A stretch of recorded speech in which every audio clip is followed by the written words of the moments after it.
This is Brickhead Boy Toy Reviews. Today we'll be looking at a Woma set J5829 Mountain Battler from the military series. And this came in simple packaging. There's the pieces. Back to the instruction book. It does look nice, very thick, 5-in-1.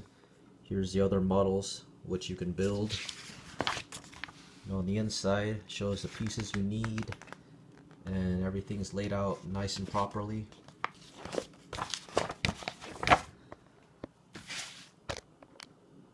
And here's a better picture of the alternate models, but I'll just be building the main model tank. So here you have 5 bags, 4 medium sized and 1 big one. Let's open them.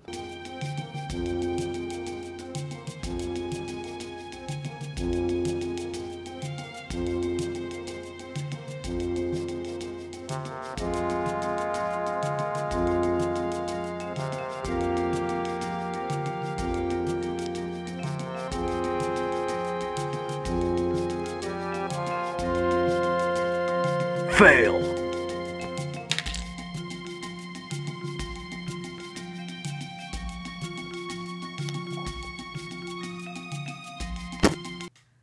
And here is the set all finished up.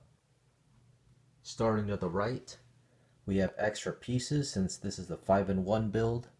You get a base plate, and I don't know why they included an extra head, extra hand, but it's there.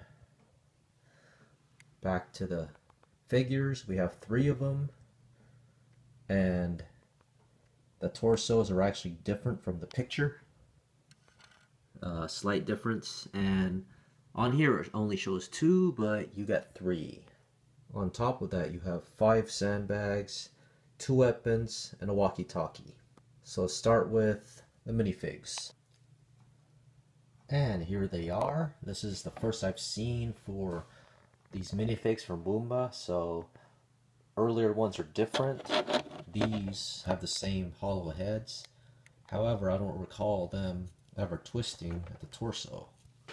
So you can twist the torso, and the hands, there's a ball socket here, so there's a bit of mobility in the elbow, which is really neat. So I kind of like these minifigs. They're not bad. And next up is the main model. So here's a 360. There's no stickers whatsoever. What you see there is printed. Those are printed. I like the features. It has 2 shovels, 1 on each side. And I like the light on there. It's a nice touch. Not sure what this thing is. It does spin though. And that can go up and down. This can turn a 360. And put your minifig inside. There he is. On the back you have somewhat of a exposed radiator or engine here. And on the back this opens up, but not really much you can do, because if you look inside it is hollow. What I noticed about Woma with this tank, or this set especially, is plates are fine, but this plate here just rises up just a little bit, so I don't know if that's a manufacturing flaw. Speaking of flaws, you saw that fail earlier. That's a pretty bad molded piece, but it still attaches nonetheless. And the tracks are very soft rubber, so I'm not afraid of it snapping like other sets. This very tight. But this one is a lot more loose, very rubbery. Before I conclude my review, I just want to point out, when I first saw this set at first glance, it reminded me a lot of the Star Diamond main battle tank. Though they have a few similarities, this one stands on its own. You can tell the difference. So it's basically inspired from the Star Diamond set, I think. Now this being a 5-in-1, you get 346 pieces, actually 321.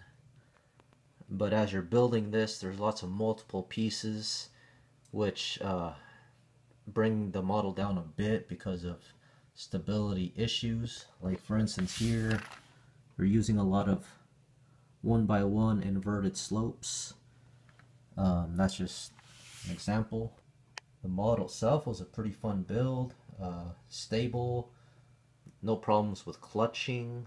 There's just a few problems with the grill pieces here attaching kind of tight. Other than that, bricks themselves on this set are good, as always with Woma. Just that one flaw piece I found is the problem. And what I noticed too about Woma is, which I've never noticed before, as soon as I open these bags, the plastic smells like clay or dirt. So I'll keep that in mind next time I build another Woma set, if I smell the same thing. So for the set, I think it's worth it for 20 bucks or less, which I paid for. So you could build quite a bit of models with this thing, different types of tanks. So I think it's worth it. Anyways, that concludes my review. This is Brickhead Boy. Thanks for watching.